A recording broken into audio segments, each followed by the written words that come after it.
How many of you are here officially as part of 813? Okay, good, welcome, thank you. How many of you are here officially or sort of officially as part of 413? Anybody? Okay, good. And the rest of you, who are you? Just show of hands. Okay, I know you, welcome, welcome, good to have you. Okay, for those of you on Zoom, we have to do a little bit of housekeeping just for the students who are enrolled for credit, so just if you can be patient with us, we appreciate it. We have the world's longest talk title. I was sort of proud of that. I can't say it by memory, so I have to wait till she finishes. What? You're good.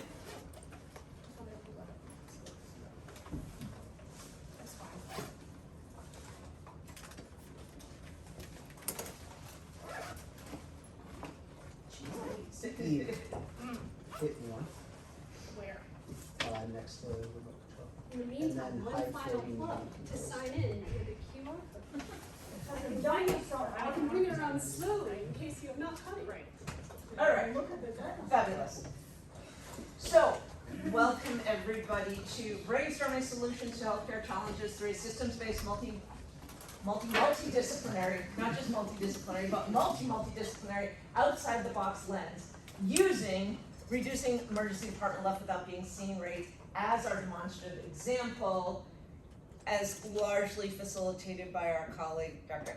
Alex Janke. Now I'm going to say Yankee, I'm sorry. Dr. Alex Janke. But before we get into this, I would like to introduce the fabulous Hi everybody, my name is Eve. I'm a first year master's student in the Department of IOE. I use they, them pronouns, and I'm the administrative assistant for TA. If you have any questions, find me and ask them. So Eve will be feeding us all, so thank you, Eve, for the donut, because that was my lunch. So I really appreciate it, because otherwise I would faint. And they are also making sure that all of this commotion settles down in the next week, so thank you for that. We have Hannah Buck in the back, who's going to be taking pictures of you and getting quotes from you and disseminating this to the world so that they continue to give us money for the snacks. So it is in your best interest to sign in, because the amount of money I get for donuts depends on the number of people in the room. And I like donuts. Gene Kim is not here with us at the moment, but you'll be getting emails from Gene. He is the one who is just sort of making all this happen. And then I just stumble along behind them and trying to catch up. We have a couple of different things that we're doing with this class. So we are both teaching, we are teaching IOE 813, which is for predominantly graduate students interested in applications of engineering to healthcare. We have undergrads from 413 who are, again, interested in applications of engineering to healthcare. We also open this to the public, and we have a few folks here who are not 813 or 413 students, but are interested in applications of engineering healthcare. And then we have some folks on Zoom who are either generally interested in healthcare engineering applications, or in today's case, very specifically interested in the issue of left without being seen. And for all of the ED folks who are going to be watching this on recording later, hello. It will normally be a little bit less chaotic at the beginning. Hopefully we'll cut the beginning. Let me just take a brief moment for those of you in 813 and 413. The primary work of this course is in this room. We are really trying to focus on the idea of, number one, how do we improve healthcare challenges with multiple perspectives, multidisciplinary, right? So lots of significant problems in healthcare. Can we bring together new ideas and innovative ways of thinking about them to try and solve problems that have not yet been solved? In addition to trying to solve the actual problem, so this is not like a fun case study, we actually have a problem, as Alex is going to tell us, with left without being seen in emergency departments. He is here not just because I offered him donuts, but because he is busier than just donuts. But because he genuinely cares about solving this problem, and we're looking for new ideas. In addition, we want you all to get used to the fact that, having told you your entire life that it's really important that you get the right answer, I want to break that. At the end of the day, I don't know what the right answer is. Alex doesn't know what the right answer is. There might not be a right answer. And we are really looking to you. I want flying monkeys. I want you to pretend that we don't have to observe gravity. I want you to push back and say, but wait a minute, we do have to observe gravity. So, your responsibility in this class is to show up, to be engaged. Keep your laptop shut if you're not actually sort of doing something that somehow relates. So when you want to like, I'm going to Google a picture of flying monkeys to prove that it'll work, go for it. But otherwise, we expect you're not on email and all those sorts of things. You will speak. If you're in 413, you will speak. If you're in 813, you will speak. If you just showed up for the donuts, what are you going to do? You're going to speak. Folks on Zoom, Eva's going to try and make you speak if they can keep track of you.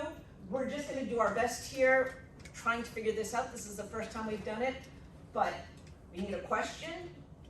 Wait a minute, why would somebody leave the emergency department without being seen? We need ideas. Why couldn't we fill in the blank flying monkeys? We need, well, wait a minute, if we use flying monkeys, what's the environmental impact of the flying monkeys, okay? So, it is just engage. There is no dumb question, there is no dumb idea, because the dumb idea sparks Alex to tell us why it's a dumb idea, which brings us to a better idea. So, those of you who are enrolled have an index card. If you didn't get an index card, we'll pass around some more index cards. Put your name on it. Even though you did the signing QR, you need to do both. Put your name on the card, and at some point, I want a question or a comment or an idea, in addition to the ones that you're going to be speaking. It can be the one that you speak, but this is basically how we actually grade your participation and attendance, okay? I have some of your names on a piece of paper. Some of you I'm just gonna point and go, you, and you're gonna say, hi, I'm so-and-so. And we'll see how this goes. We're just gonna see how it goes. Okay, so I want to provide a little bit of a framework very quickly for us. When we think about solving problems as engineers in healthcare, or as social scientists in healthcare, or as people in healthcare trying to solve problems outside of our domain, we tend to think about like, if I can get the person with the problem and the person with the technology together, oh, let me introduce this material scientist to this dermatologist, and then poof, the magic will happen and it will work. The reality is, it often doesn't, because we have to go all the way from taking our societal challenge to figuring out a strategy, and there are many strategies that can potentially tackle that challenge, to how do we actually make that strategy work, to how do we implement it in practice, to how do we disseminate it to the world so that it's not just our system that benefits. And all of those different little pieces have to come together. And no one person should be required to be able to tackle all of those pieces. So we're gonna work in this ideation space of just throwing out the crazy ideas. And when we come up with an idea that requires us to violate gravity, we might think about who in the university is violating gravity. We're going to think a little bit about implementation too, Alex. So the key is, as we're evaluating these ideas, we still ultimately have to think about, yeah, but are people going to do what we ask them to do? Okay. So, when we're thinking about ideas, what is this practicality? What is this feasibility? What does this cost? What are the unintended system impacts? Sure, I'm going to fix the emergency department, and in the process, I'm going to completely destroy surgery or inpatient or OB-GYN. What are the equity issues? Is this solution going to be a solution for everybody or just for some people? What are the policy implications of this? Is Medicare, Medicaid going to actually pay for it? What are the environmental impacts? What's health have to do with environmental impacts? It's starting more and more to be that decisions that we're making in healthcare can impact the environment. What are the implications of this for the culture and the work environment? We're hearing a lot about provider burnout, right? We're hearing about workplace violence.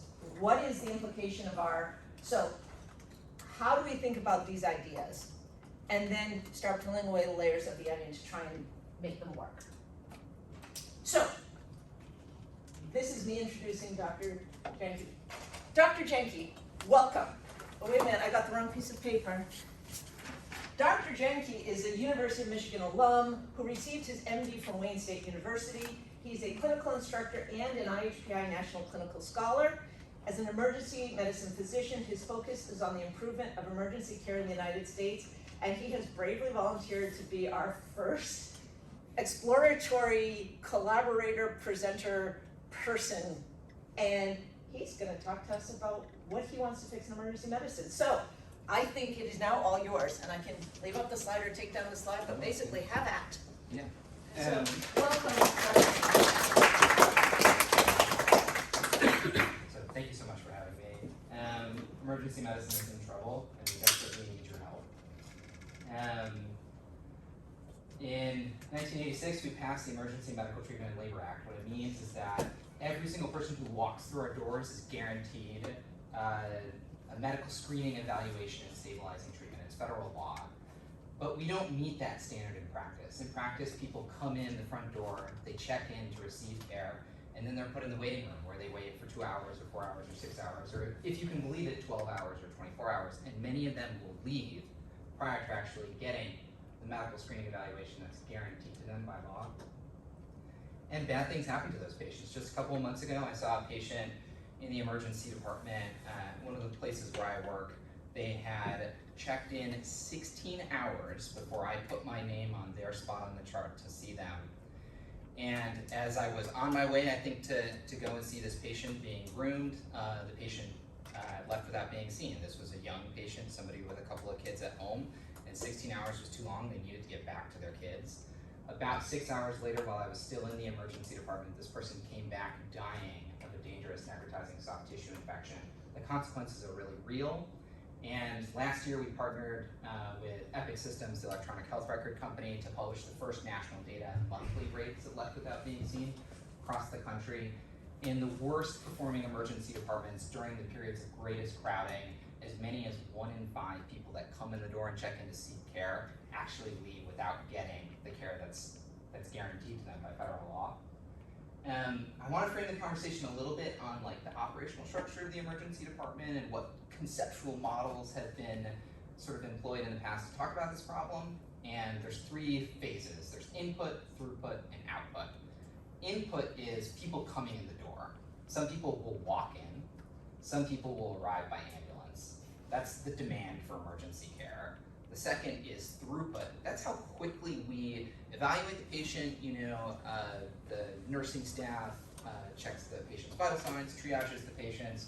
Providers like physicians or PAs see the patient, they put in orders for laboratory studies or imaging studies, and then a disposition decision is made and treatment is initiated. So that might be discharge from the emergency department with a prescription for antibiotics because of your non-life-threatening soft tissue infection, or it might be admission to the hospital with a surgical consult because you're dangerously ill. That's throughput. That's how quickly we do our job in the emergency department. And then the third item is output, and that's how you get to the next step. So we like to say in emergency medicine that you don't have to go home, but you cannot stay here. It's a disposition-driven specialty. Everybody that I sign up for in the emergency department, I have to have a plan of where this person is going to go. Most patients who check in are discharged. They go back home.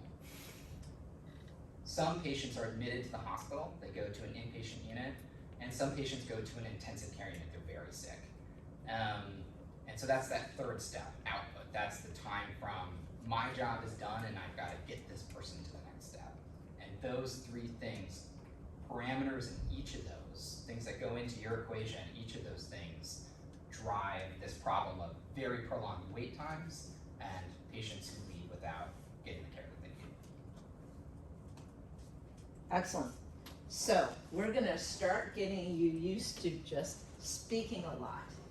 And to make it easy, I'm gonna ask you to ask a question. So tell us who you are, and unless you feel like you can immediately solve this problem, you must have a question. Or maybe you can immediately solve the problem, in which case go for it. Hi everyone, my name is Beam. I'm an IE master's student. My question is, are you assuming that each of these fields is running at like maximum efficiency? Or do you assume that every person working at the hospital is running at like their learning things the way they're supposed to learn, or are there like gaps in the system? That's a good same question, make sure those on Zoom can hear us as well. So if I heard right, the question is, do we assume that everybody in the emergency department actually needs to be in an emergency department? Like, are they doing their jobs the way they're supposed to? Oh, the people, the staff. What do you think? That's a question for you. Yeah, I'm glad you asked this question. There's a thing that we talk about called burnout or mortal injury, and the morale of the people that work in acute care in emergency departments or in hospitals is a very important piece of the puzzle to taking good care of people. I'm not sure there is any harder job than being a triage nurse. I come from a family of nurses, so I can say this. It's a very hard job, and creating a system where you have the space, the staff, and the stuff to take care of patients, but you also have staff who feel like they can be really good at their job and who feel invested where they're working, invested to take the best care of the patients in front of them, is a hard piece of the puzzle. It's another parameter in the equation. I don't know if that answers your question. But I think we can work from the operating assumption that people show up to work because they want to do a good job, and we have to build a system around them that allows them to do that. I think I was just confused because I think in some instances something's happened. They're not supposed to be done like this certain way, but they just like there isn't support, for example, so they just get done in a way that's not efficient for the people working there nor the patients. So when we're looking at an emergency department, do we usually assume that things are being done the way they're supposed to in an efficient manner, or are they being done? Yeah, no, I don't think we should take it as an assumption that sort of like the operational steps are efficient. So a lot of focus over the past few decades on the problem of crowding or prolonged wait times has been how to make throughput, that middle step, more efficient. Are there any constraints with the output, like not enough inpatient beds? Is that the concern, or is it more so throughput within the process? There is concern about limitations of output. So, especially since COVID-19 arrived in the United States, hospital occupancy as a percentage of staff beds has been the highest it has ever been historically. The Department of Health and Human Services actually reports weekly on hospital occupancy rates. And you can go pull up the data yourself, it's public and online. Hospitals run 90%, 100% occupancy rates, and that creates a bottleneck at the output step. In your opinion, as a physician, how many visits to the ED do you think are avoidable in that they could be seen by primary care, or had they not waited long and been able to access active primary care at some point, it would have been taken care of easily? Yeah, that's a can of worms. It's an important can of worms that has been talked about a lot for many decades. And there are lots of approaches to estimating what that number might be. One of them is called the Billings criteria. It was created by Dr. Billings, and it's predicated on the diagnosis codes that patients have assigned when they are discharged from the emergency department. I would, I think, with some amount of confidence say that it is the intuition of most kind of providers at the front line that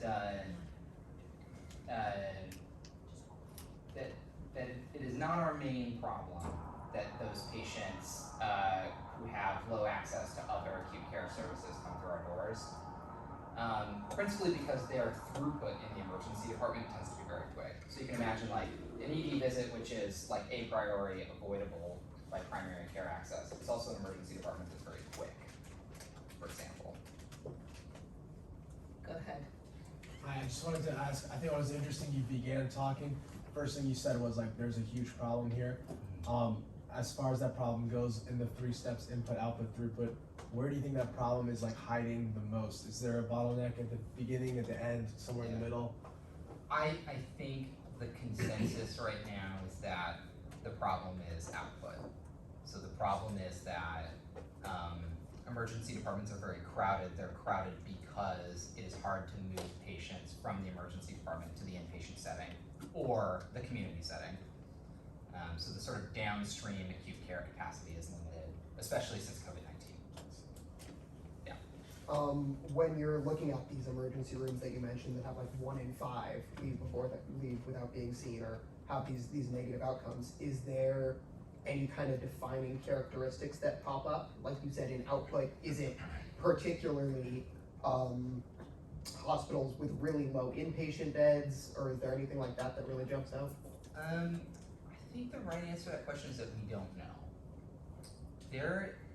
One of my strong points of advocacy over the past couple of years is that data on how well hospitals perform by this measure is sparse and limited, so we don't have a lot of insight into that. I think the people that have the best insight into that, individual health systems tend to have some insight into their own sort of performance milieu, and then sort of the operational folks that are on the ground running EDs. So you just mentioned the 3 process, and regarding the inpatient process, you mentioned those patients who come into the emergency that usually wait for like 2, 4, or even 6 hours right in the waiting room. And is there any like priority queue or those like kind of ranking system you help the patient to get into the hospital regarding of their severeness of the Yeah. So how do we grade the severity of illness, and how does that work into our operations? That's a great question. There's something called the Emergency Severity Index score, which is on a scale from 1 to 5. A 1 would be somebody that's having an acute stroke, or somebody that's had an out-of-hospital cardiac arrest. And then a 5 would be somebody who checked in because they want their medication refilled done, for example. That's a triage acuity score. And so the way it works is that you put an experienced nurse in triage, and they take vital signs and sort of check folks in and get their chief complaint. Oh, I rolled my ankle and now I can't walk on it. Or I'm having chest pain. And they gather that data, they assign the patient a score, and then they thoughtfully bring people back based on limited resources to try to mitigate as best as possible harms from delayed care. Yeah. Well, yes, high-level patients are the ones that leave without being seen. Typically. 4s and 5s are more commonly left without being seen. So left without being seen is a thing that mostly happens to people because they wait for a long time. And it is very important to recognize that is not the only reason that people leave without being seen. But often it's because they wait a long time, and 4s and 5s wait longer. Just a follow-up question with the ranking thing. So you said for the output that we have an issue to move patients out of the emergency room. Right. Then would there be also a ranking about how long the patients will be moved out to be fully recovered, That's a or great they're like partially recovered? Like is that? Yeah. So, I am not aware. It may be the case that there is some health system somewhere in the country that like assigns a score in order to prioritize folks kind of moving from the ED to inpatient spaces. However, it is very common to have a bed czar. So this is usually like a really experienced nurse manager or somebody like that who can see all at once all of the inpatient resources that exist in a hospital. And where I work, I call that person up frequently. And I say, hey, my friend, I've got somebody who's critically ill. These are the things that we're doing to them. This is somebody who needs a bed now. And I go find my colleagues who also want ICU beds, and we argue about it. And ideally, that person who has this like kind of 30,000-foot view of what inpatient resources are, that's the person who's in a position to like, make a thoughtful decision about kind of how to divide up resources. Yeah. What sort of interventions or solutions have been attempted to address this issue, and why did they fail? So I think the most common intervention to the problem of left without being seen specifically is called provider triage.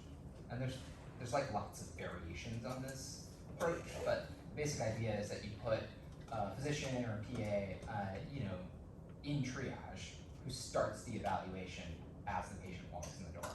And I've done it, and it's hard. And it's very hard, especially if you care about doing your job well. But it can be done, and I think there are places that have a lot of success with it.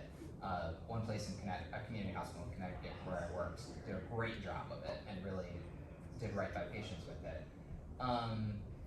There is, I think, a perception in the emergency medicine community that the provider and triage model can lead to a more glib evaluation of the patient. So you can imagine if you come into an emergency department with chest pain, you might like to have the undivided attention for 15 full minutes of the physician. But if you're the provider working in triage, the patient cannot have 15 minutes. They give 30 seconds or 1 minute. And that can lead to distortion in the kinds of workup that the patient gets. So one argument that's made commonly by somebody named Dave Kellen, who's a chair in emergency medicine, is that it increases unnecessary tests. You sort of like order stuff that you didn't really need because you didn't fully evaluate the patient. And then the second argument that gets made is that many health systems have trouble pulling it off operationally in a sustainable fashion. So one of the things that he writes about actually is that basically there's a literal lack of space and staff support and a financial model that rewards doing a good evaluation of patients from triage. And that has limited the success of that type of tool. Lots of variations on it, but the main is provider and triage. So you started with a story about a patient whose chart you got access to 16 hours after they came in. Yeah. And sometime during these 16 hours they left. Yeah. Is there anything that's happening in the system that would let you get a more precise estimate of When they left? when they actually left in that 16-hour range? Was it 11 hours? Yeah. Was it 8? I don't know if I have a very good answer to that question. So one of the places where I work where this happens, these patients that are in triage, their vital signs are getting checked periodically while they're out there. So there's sort of this moment in the data set where you can see last moment somebody documented something about this person, and then periodically where I work, the nurses will clear the board. So they'll step out, they'll say, is this person still here? Nope, okay, take him off the board. And that moment does not, as you point out, correlate necessarily with when they literally left. We have someone from Zoom saying that they might be able to answer this question. Great. If you want to go ahead and unmute yourself. Yes, can you hear me? Yes. Hello everyone, my name is Amin Bouera. I work with the Information Delivery System at Michigan Medicine. This is a great discussion and thank you for allowing people from outside the university classes to join. So to answer the question, yes, just like Dr. Janke said, there are timestamps, like various timestamps in the system. I work a lot with the EPIC system where most of these data are documented. And there's actually, I'm looking at the table right now, there's a specific timestamp for when the disposition was recorded. So I believe this should answer the question, like when was the left without being seen, the timestamp was last updated. So just to clarify, that would be the moment that somebody realized that I was going. Exactly. Correct? Alex, Exactly. you wanna jump in? Yeah, I mean, sometimes there'll be free text documentation from nursing. They'll put it in a flow sheet saying called for patient. They'll go out. They'll sort of say, is so and so here, as you said. Sometimes they'll document say call for patient, no response. They'll sometimes do that a couple of times. Has the patient gone to the cafeteria, or are they really gone? There's not a great way. I mean, there's no one who's sort of at the door, sort of saying, asking that person, are they coming back? They're free to, they can walk out. It's not a lock unit. So usually just the timestamps in the free text are what we try to track, what we try to track. But they're inaccurate, as you said. Yeah, there's an upper bound. Yeah. As far as like the status of being seen, is that initiated when the patient enters like the throughput stage, or what qualifies like being seen? Yeah, so a qualified healthcare professional by federal law, so that would be a physician, a PA, a nurse practitioner, somebody who's sort of like practicing medicine to see the patient, as opposed to what that first step is, which is triage. Yeah. When you first see a patient, what constitutes, so like, if you walk into the waiting room and say, hi, I'm just cleaning up a room to get you in, and then get called to another emergency, like, what is the difference between left without being seen and you brought me into an exam room, said, hello, Mrs. Cohn, nice to meet you, oh my goodness, excuse me, I have to take that page, and then disappear, and at some point I get up and walk out. Is that left without being seen? It is not if the provider has evaluated you, and in practice, the way that's operationalized is was there a note written? Was there chart documentation of evaluation and management services, which is the CPT, current procedural technology code, that we as emergency physicians bill you and your insurance company for our services. But this is, I mean, you bring up a really important point. So there's left without being seen, and then there's left before treatment completed, or eloped. And there's a couple other ways that we say that. But both of those represent an access and quality gap. And they're related to each other, even though they're not exactly the same thing. What's happening? I want to steer us in a slightly different direction for a minute, and feel free to bring questions back up. But part of the challenge is to make sure that we're thinking, that we don't get too locked into one idea. So one of the first things I want to do is ask you some questions. So we've talked a lot about, I come into the emergency department and I'm sitting there and I'm waiting and I'm waiting and I'm waiting and I'm waiting, and I get tired of waiting, and so I leave. Why else might someone leave without being seen? Sometimes it could be symptoms you're experiencing or dying. So for example, if someone's having an allergic reaction to something, their symptoms might be done by the time they're waiting. So they just leave because they're treated in a way. Absolutely. Yes. Anna? Conversely, the symptoms can very much not go away, and it's very, very uncomfortable to be in that waiting room with a fever, with a broken bone, coughing up a lung, and sometimes if you're not going to get care in the ED, you might as well go home where you can at least be in your bed and have more access to the bathrooms and the water. Kind of like the situation you described, the person might deem they have some more pressing matter they have to attend to that's like greater than their health, for better or for worse, but they might just leave out of necessity. My kid's babysitter's gonna leave and my 4-year-old will be home alone.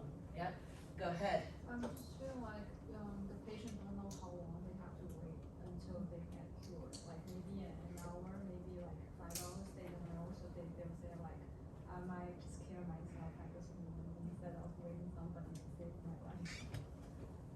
Go ahead. So from my personal experience, as I check into the emergency room, I still like seeing maybe numbers of people, waiting there with more severe illness, sitting in the waiting room. So I would just go out and seeking other emergency room in the other hospital for the treatment. I want to talk about that one for a second. Sometimes if you have to go to an emergency department for something that's not, severity 1, and you have a friend who has access, it's nice to know that like the wait time, hypothetically at one emergency department is this long, and the wait time in another emergency department is that long, and so go to that emergency department. And if similarly you were in an emergency department for a long time and somebody said to you, St. Joe's down the street or wherever, like you might get in faster, you might leave because you think you can get care someplace else. Other ideas? Are people allowed to maybe sign in for 2 different emergency rooms, and let someone else help them to wait? Like once it's available, they're gonna call you and they go to the other room. Not sure if that's the real case because I've never been to one before. Good, keep it that way. Hopefully, do you see people? I don't want to call it gaming the system, because to me, if you're trying to get care. Yeah, I've never heard of somebody checking in 2 places. And No one's gonna save your room. So if you had a friend there and they called and they say, oh, my friend left to try St. Joe's, but they'll be here in 10 minutes, right away to move to the next person. Yeah. No one's gonna save your room for you if you've gone somewhere else. They're just gonna say you left without being seen. Okay. Someone else had a really interesting point about information delivered about waiting times. And there's a lot of controversy behind that. There are some hospitals that will you can get online and say, our waiting time is currently X number of minutes or hours. Other hospitals are much more opaque about it.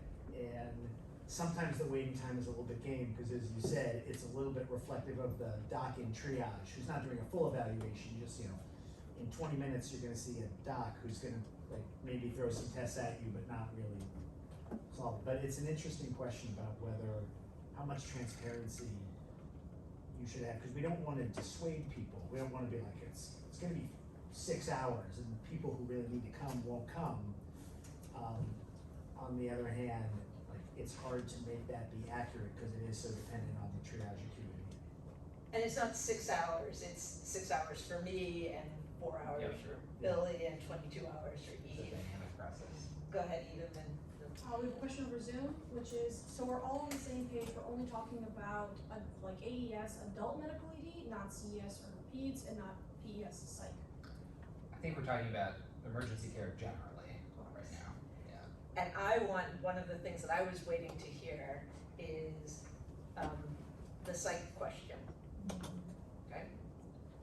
So if I'm in an emergency department, I might leave because I make an educated, rational decision that the amount of time that I'm waiting, the discomfort I'm experiencing, the exposure to the germs of the people around me, my prediction of when I'm going to get seen relative to my expectation of my risk, I decide enough. Whether it's enough I'm going to another hospital, enough I'm going to an urgent care clinic, enough I'm going home, because it's almost 9 in the morning at this point, I can see my primary care doc. What about people who are not necessarily making a rational calculus? Thoughts on that? Yeah, Road. Would their severity index be different if that was the case for the patient? My understanding is that different departments have different approaches to the triage of patients with acute psychiatric illness, but where I work, it gets you a 2. So if the check-in complaint is a concern for self-harm, for example, then your triage acuity is 2. But you're talking about somebody who came into the emergency room because they're having a mental health issue, right? Or was brought into the emergency department. Right, but what if somebody is brought in for a broken leg, what you don't realize is that they also have Yep. Substance abuse issues or something that, right. So again, I want us to keep coming back to this idea of don't jump to the I know why people are leaving and therefore that drives how I solve the problem. Really push yourselves. I'm gonna take Dr. Ivy's question or comment and then I'm gonna challenge you all.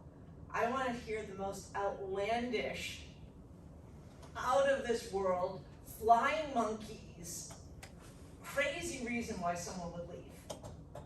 That is your challenge. Like, whoever comes up with something so outlandish, they go, that was good, you get like, you don't have to answer a single question next week.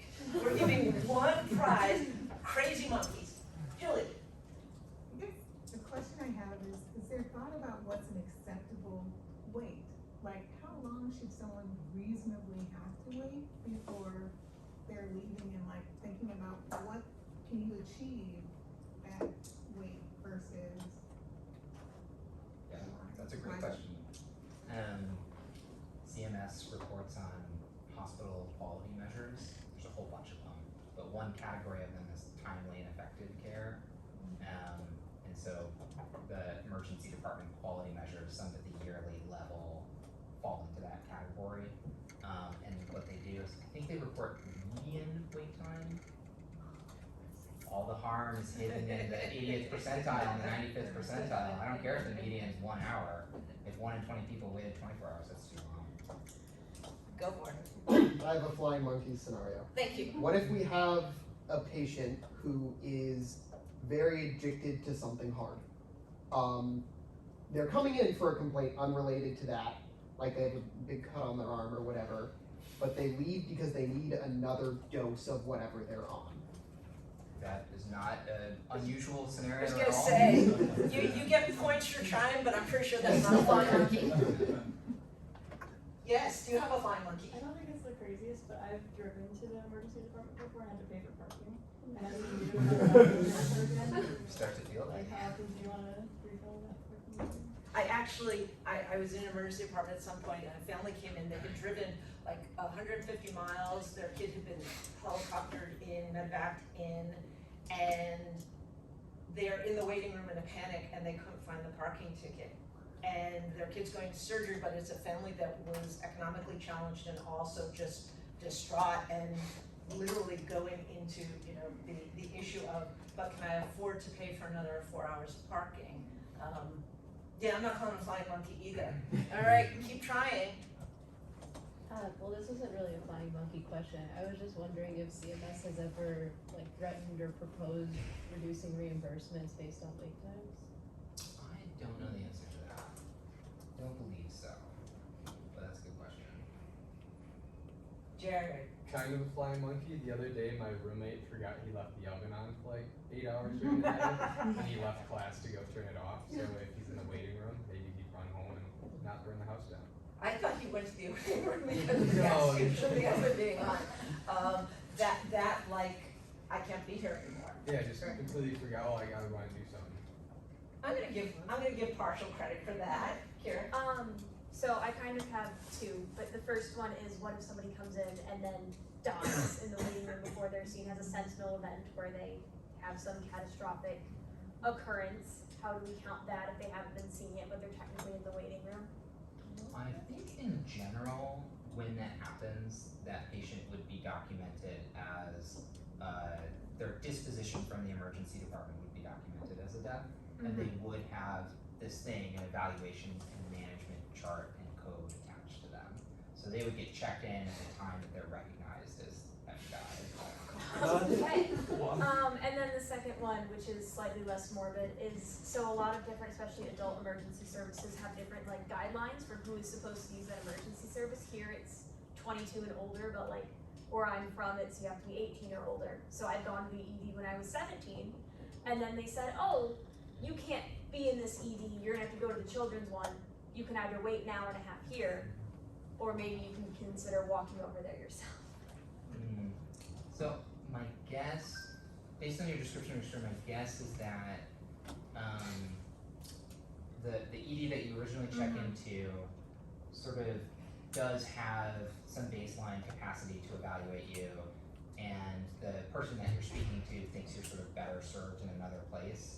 And I'm not like an implementation of EMTALA expert. The rules about how that works are very particular, and smarter people than me know how that works, but in general, you know, if you were checked in and you were put in the waiting room, then they can see you. It's just, there's a lot of discretion that is used up front about how that translates into actually seeing a provider. Can I make a public service announcement, and I promise I'll get back to you? Because this came up to some extent during the later phase of COVID. This came up when UHS was closed down because the computer outage at the beginning of the week. You as a student might go to the emergency department for something that could be treated at University Health Services. You might get seen faster at University Health Services. In general, the healthier you are, the longer you're waiting. So to some extent, you want to go to the lowest, like if you can get it taken care of by your primary care doc tomorrow, you don't want to go to the emergency department. If you can get it taken care of at University Health Services, you don't want to go to the emergency department. If you show up at the emergency department, my understanding from conversations with the emergency department is the triage nurse can't say to you, hey, you know what? You'll be much better off just going across the street to University Health Services because I'm tall. Yeah, I think that's kind of the. And It's a so, lower level of care. right, we can't tell you, hey, go somewhere else and get this taken care of. And my point is, you might want to call UHS first. Now, if you're hemorrhaging, chest pain, go to the emergency department, but be aware that University Health Services can always connect you to the emergency department, and you can always left without being seen from UHS and go to the emergency department. But it's worth checking if you potentially don't want to spend 12 hours for something that's not super severe, that they might be able to handle elsewhere. You and then you and then you. One thing, and so I work at the pediatric emergency department. I just left, and so I don't do any adults, so I work over in CS. So the age cutoff is, we'll see in children's emergency services, we'll see up to your 21st birthday. So 18, 19, 20 is still a kid here, unless there are some caveats. If you're followed by an adult specialist and you're 19 years old, then you can follow that specialist. But in general, and then upon your 21st birthday, you'll go over to the adult side. So if you check in, you know, we have people who are 21, but like, oh, a month ago I was seen on the pediatric side, so they'll check in, and they will, you know, we will take them. We don't just say go walk. We will actually take them over, usually in a wheelchair, to the adult side. and vice versa, so they're sort of go back and forth. It's always better. Sometimes people will game the system. We don't really like that when people will go over to the adult side and be like, oh, the wait's really long. I'll just try to like, even because I'm 21, but I'll go to the peds side and see what I can do. That's not really a sustainable model, although people try to do it. And I think there was one other sort of, I think that's sort of the gist of how we operationalize that. The same thing with psychiatric is a little bit different. There is a psychiatric ED as well. If you, we're not allowed to wayfind, so meaning that if you're checking in for a mental health issue, you can walk into the psychiatric emergency department. But if you go to, for example, children's emergency, I'm here for a mental health issue, they will check you in and see you there, as opposed to like just saying like, oh, you go down the hall and go past Big Bird and take a, look, all that, so. Was Julie or Hannah or Marina? So it was one of the three of you. So kind of to follow up on that, if I show up in the emergency room and say my back is a little sore, can they just say, go home, Marina? No. Nope. Eventually. I'm supposed to see you and do an exam and write a note, and then I can tell you to go home. Okay. Yes, and then yes, and then yes.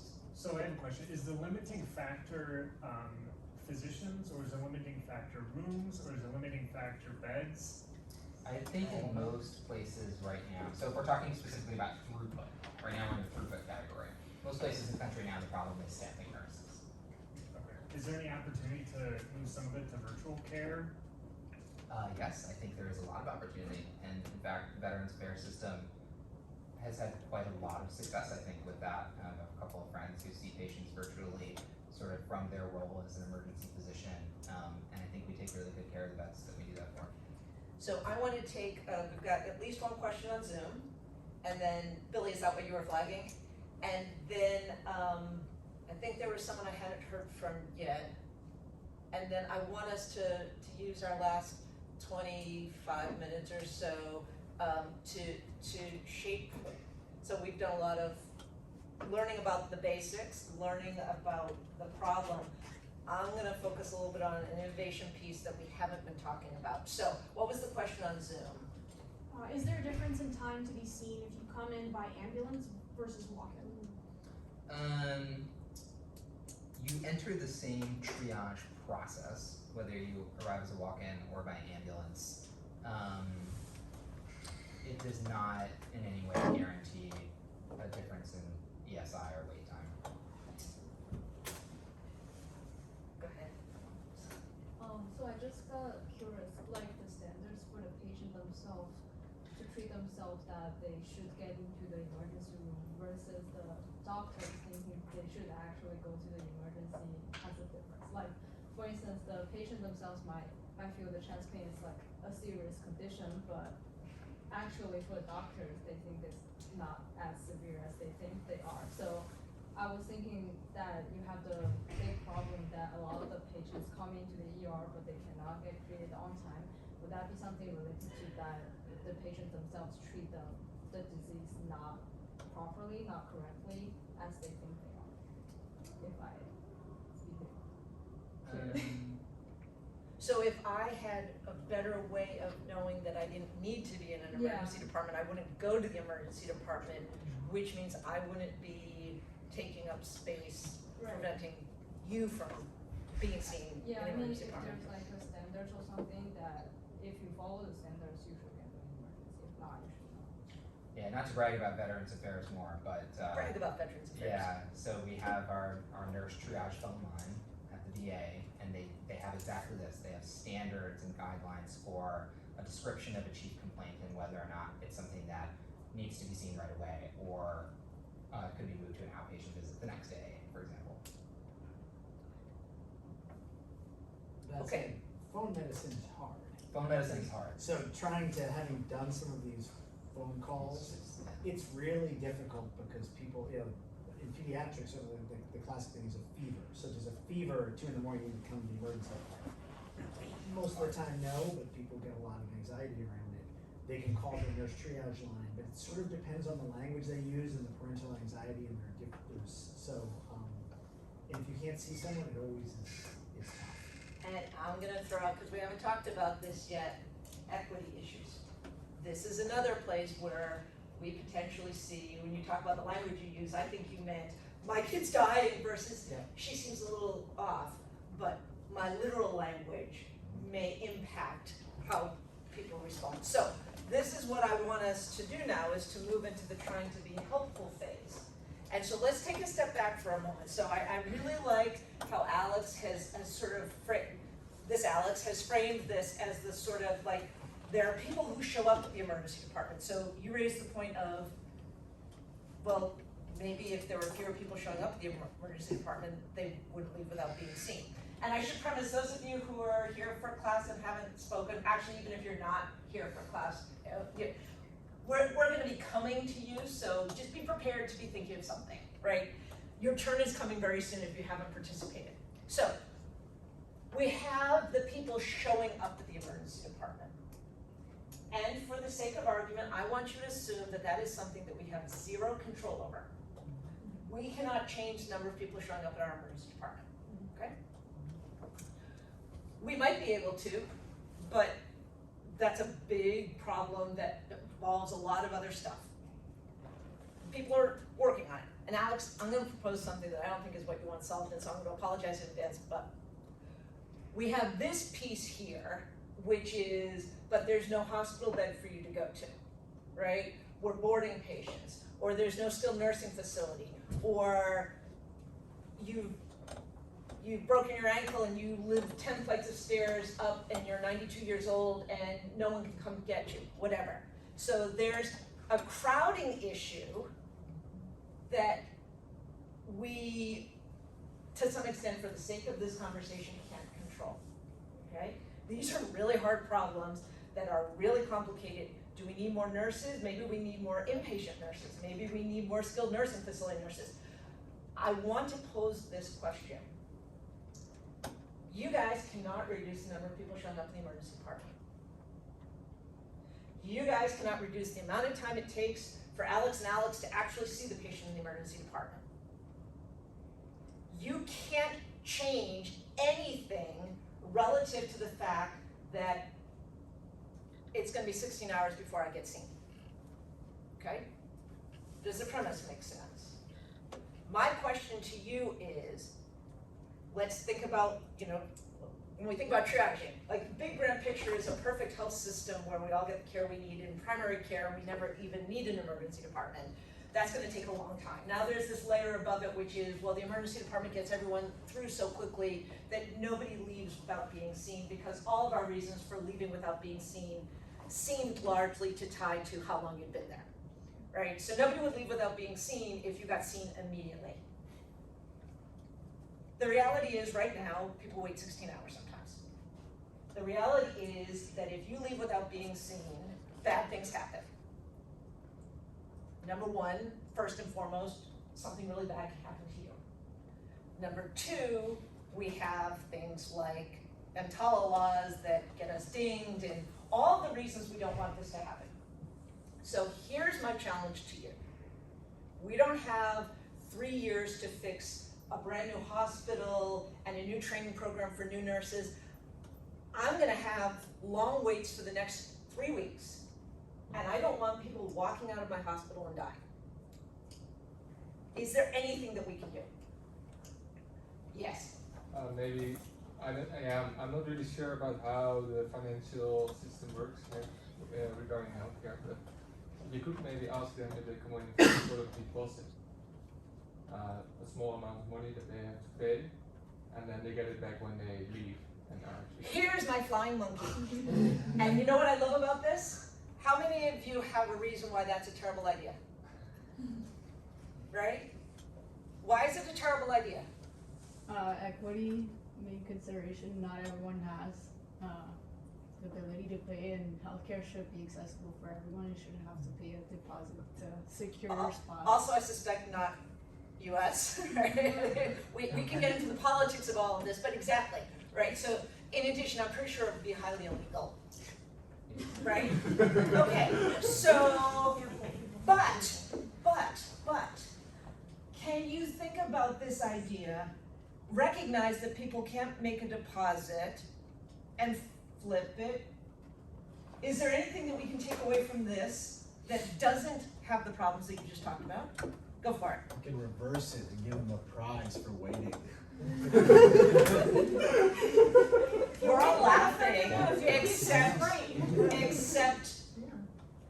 what if there was financial incentive? Are we sure that that's a terrible idea? I just want to be clear, are we sure that saying it's, right, and let's come back to this equity issue. What are a bunch of the reasons that you all just told me people would leave without being seen? What was your reason? The cost of the parking, right? Who leaves in an emergency department because they're worried about the cost of parking? Or who leaves an emergency department because they can't afford to pay a babysitter to stay any longer? Or they can't afford to not show up for their 8 o'clock shift? I don't know that that's a terrible idea if what you're trying to do is to say to somebody, I really want you to stay longer. Go ahead. This sounds like a problem for like a social worker. What if we had like a social worker in the ED that would monitor for these problems, communicate with the hospital? This guy needs his parking ticket waived. Can we get someone to go check on this woman's kids, etc.? You know, depending on the size of the ED, we might need more social workers, but it seems like a problem that they could at least try to address.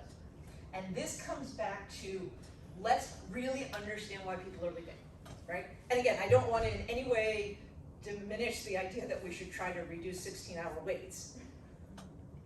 But we have 16-hour waits, right?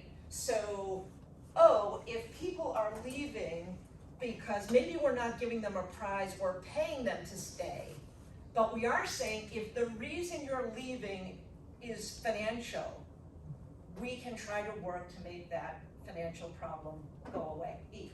There's an answer on the Zoom saying to provide self-help tools that the patient can use during the wait. Can they elaborate? Hello? We'll wait for them to elaborate. It's Wayne. Wayne. It's Wayne? Yeah. Oh, I knew you'd have something good, Wayne. Give me an example of a self-help tool. And you can Well, unmute yourself, yeah. if somebody comes in with a pain in the chest, give them some tool that will allow them to do meditation, or give them a tool that will allow them to make an assessment, what did they do prior to this that may have caused it, et cetera, et cetera. Stress reduction. If part of the reason I'm leaving the emergency department is because I'm starting to freak out, we do stress reduction. Go ahead. So why don't we have like the pre-check step, like the quick check before anyone who get checked in and reception. So they will know like if they should wait here or not. So they will just don't go if they're not severe enough. So just go out and wait. So I think this comes back to your initial doc screening, right? Right, the sort of provider and triage approach. Yeah, variably effective, but I think the main argument, the main concern with it is that it risks glib, low quality evaluations and treatment. That's the principal concern. Yeah. I was wondering if the patient has to wait in ED, like, can we have some nurses to regularly check on them, like, without let them feeling they're neglected by the healthcare? There aren't a lot of nurses. We don't assume gravity, right? We're not assuming gravity right now. So but at some point we have to assume gravity, right? No, but I hear that. Yeah, no, it's a great point. The quality of interaction between the frontline staff in a waiting room and the patients waiting is very variable, and that matters. So maybe this is where some of our med students get their something. Maybe this is where some of our pre-meds get some of their hours. Maybe this is where we have some community partnerships of some sort. Yeah.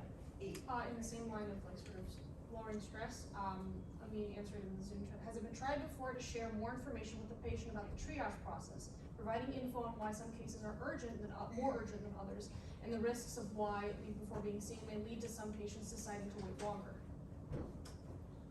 am not aware of that having been done in a systematic or studied sort of way. Yeah. How do you feel about the new proposed AI to take over nursing, like basic nursing duty, not for diagnostic purposes, but I know most people don't like it, but what if we just have a universal AI screening at the beginning before anyone's seen by anyone? Yeah, that's a can of worms for sure. I think nurses profession is quite safe in the short and medium term. Yeah. Go ahead. This part of this like could be a whole systematic solution, but we could just do something that would help. Someone was saying earlier, if you have a fever, you don't want to be sitting in the ER waiting room in this like, highly uncomfortable chair surrounded by a bunch of other sick people. Maybe making waiting rooms more comfortable somehow, or like there's more space in them. What are the rules about where I can go? So for example, can you give me a pager and I sit in the cafeteria? It has been tried in some places. The sort of queue jumping, just like with urgent cares, you'll check in on your phone or when you get a haircut. Yeah, I don't know if there's a lot of academic evidence about how well that performs, but it has been tried. And it is not currently in implementation anywhere that I know of. So there's nothing violation that says, like how often, if I'm in the emergency, if I'm in the waiting room, how frequently does a nurse check me? It can be quite variable. Every 4 hours is the ideal where I work. So if 4 hours is the ideal. Excuse me, when you say check me, do you mean like take my vitals to see what my pulse is right now, or do you mean just check if is Marina still there? Well, precondition to your vitals is that you're there, but where I work, Q4 hour vitals.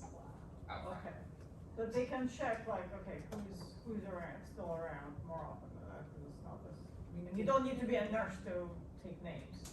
But my question was, if you're not going to come looking for me more than every 4 hours, could I be in the cafeteria? Could I be in, right? So, I mean, we did some of this with COVID, right? When we had to space things out. Go ahead. Yeah, I just want to echo that idea. I think it's really important for folks who are presenting to the ED with budget concerns, but who are immunocompromised, who are put at higher risk of cross-contamination. I'm thinking of cystic fibrosis as an example disease. Being able to get out of there because you don't know what the folks around you are experiencing, I think that's a really pressing patient safety concern, especially if you really need to be seen, but it's not safe for you in that waiting room. Karen, Karen? And like not only for patient safety, but say a level 4 or 5 severity index, if there's like a notification system where they can go home, pick up their kids, or do whatever they want, get kind of like an estimate on like, or we expect to treat you in say an hour, and then you can kind of plan around that. Keep going towards the flying monkeys. I was just going to say, because like I've gone to the ED, had a 4-hour wait, and then the person with me left to go get pizza, making food options more accessible, either adding vending machines, or if vending machines are already there, putting more sustainable food options that aren't just chips, just candy bars, etc. That would actually be a better thing to consume while you're waiting there for 16 hours. Could we go ahead, please. I think, I'm not sure how the emergency occurs that brought people to ED, but like if it's a less severe condition, and for example, the patient identifies like in early stage and he or she thinks they would love to go to ED, can they kind of sign up it like online and kind of get in the queue online? And if there's an estimated time of waiting, or they were acknowledged how long should I wait before I got admitted? Can we do it like in a virtual way instead of going to the ED and wait over there? Yeah, I think it's a feasible thing to do. Go ahead.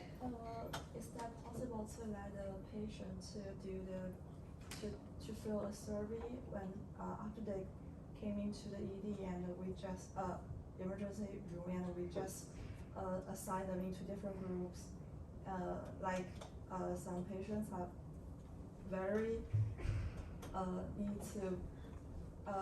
need to be treated as as quick as possible, but some of them can be waited for a long time because they are not that severe. And if we have time, we can treat the patients in the same group at the same time. Oh, that's interesting. So one of the things the VA does that, or at least they used to, that I thought was very cool is you have a shortage of capacity for certain things, like consulting with a physician about your diabetes, and so they actually would do group visits, right? So the idea of could I be possibly, if I'm doing, I don't know, we've got a whole bunch of people who all have sort of similar levels of COVID symptoms, and we're gonna say, okay, you're gonna get in a circle with your mask on, and I'm gonna tell you all what to do, and I'm gonna go around the room and swab you all. It's kind of an interesting idea. So I wanna frame one more kind of twist on how we're thinking of this, okay? And I don't know what's legal, so I'm gonna be looking to you two a little bit about the legality, but again, if we come up with a really great solution, there's this thing called IHPI. Anybody know IHPI, the Institute for Health Policy Innovation, that you go lobby Congress to, or whoever, to change EMTALA, right? So I'm in the emergency department, and you've determined, you, our triage nurse, have determined that I'm a level 4, and you're not even gonna look at me for the next 4 hours. And maybe I'm a level 5. Is there anything that would make me a level 5 that couldn't be handled at an urgent care clinic? Not in general. Okay. If I'm a level 3, More not good, could I go to St. Joe's emergency department? usually. Okay, so if we've got a bunch of patients in our waiting room and somebody says, so I can't tell you to leave and go to UHS. Could I have, but I can take you, once you've reported, and if you've reported to the adult ED and you're 19, I can't tell you to leave, I transport you to peds, right? So could we build a partnership with UHS, the local urgent care clinic, St. Joe's, and say, oh, you're a level 5. Now, there are payment issues about whether this is a good idea financially, there are branding issues and everything else, but I just want to throw out there, do we have to treat that patient in our emergency room? What is the definition scope of treatment? So the law is extremely vague about what a medical screening evaluation really means and how much you have to do for that person. But in general, if I evaluate a patient and I determine that their appropriate next step is X, independent of how far down the rabbit hole they're gone, then I've met the EMTALA obligation.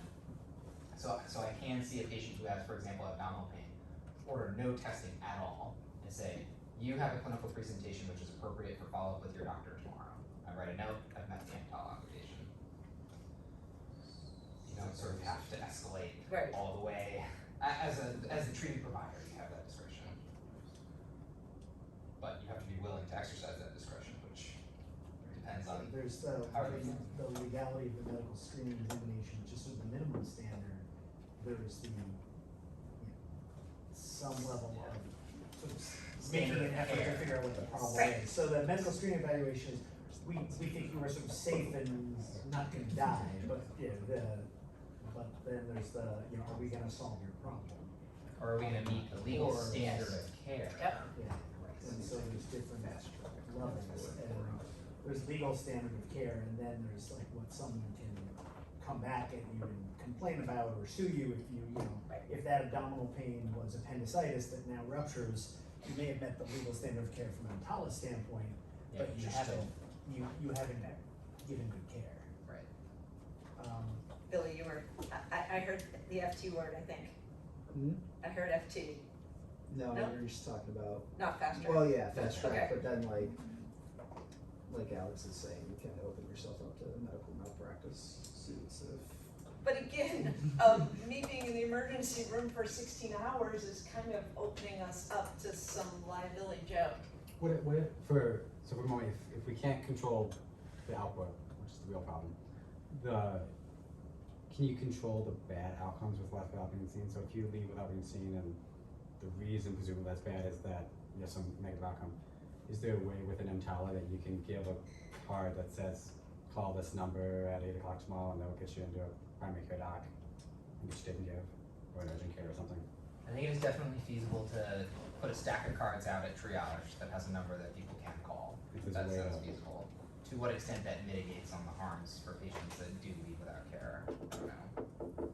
Well, again, I want us to come back a little bit to this notion of what is the boundary of the EMTALA care. So I can take you from the adult ED to the peds ED within my institution. As a provider, I can say, you're good to go until you see your primary care doc tomorrow. If I were to have primary care docs in the hospital, in clinic space, between 5 p.m. and 8 p.m. with no scheduled appointments, it sounds like the key issue is it a nurse or a physician who assigns the severity level? Nurse, generally. The ESI is a nurse. Okay. And then, given the severity level, can you say someone with a severity level of 5 is appropriate care for taking upstairs to a primary care doc? Or does that? That wouldn't be meeting the EMTALA obligation, right? Yeah, you have to have this sort of provider step. Which is an interesting question. Again, think there's what we can do in the current framework, Right. but to some extent, I think it would be a really interesting analysis question for someone to look at patients and say, here's a group of patients who were sort of similar. This group went to an urgent care clinic, which isn't going to do a complete workup. This group waited 16 hours in an emergency department. What are the better outcomes? You look even thought, Joey. I have concerns about like bias, equity, and some of these issues. Like left without being seen, is it the same for the patient population? Who's more likely to be left? Who's more likely to have bad outcomes because of that? Yeah. So I began this conversation by saying that it wasn't just about wait times, and this is one of those things. So we know, as well as I think we could possibly know, that left without being seen is a feature that is most predominant for minoritized communities, non-English speaking communities, and people under the age of 65 with complex chronic conditions. There are people who are much more likely to leave without being seen, even conditional on how long they have to wait, which is longer. And they're also much more likely to be harmed when they do leave without being seen. So I advocated, and I continue to advocate, that our standard template for how we talk about this even is wrong. So we say patients leave without being seen. No, they were unable to access care guaranteed to them under federal law. We have to do better about that. And because we're in a room with a bunch of smart people, I just have to pitch that I am sitting on a unique database with operations and timestamp features from 40 emergency departments across the state, and I know everybody who left without being seen from those emergency departments. So if you are an engineer and you want to get involved, please send me an email. My rate limiting step is data. All right, so I know that we're at time. I was so worried that like 10 minutes into this, we'd all be awkwardly looking at each other. I mean, I literally had nightmares about this. So I want to thank Dr. Janke for coming in and sharing his ideas. We'll start with that. Dr. Rogers for coming over post-shift to give real live commentary. I want to thank the folks who joined us on Zoom. And I want to thank all of you for being so attentive and participatory. And I hope you keep thinking about this. And when you, in the middle of the night, go, oh my God, why don't we do this? and there's one of us, ideas eventually evolve into something, even if the original idea isn't the idea, that we can make things better. And we don't have to fix the whole problem. We want some people not leaving without being seen who would have left today, and that would be a good thing. So, thanks again. We will see all of you next week to talk about drones.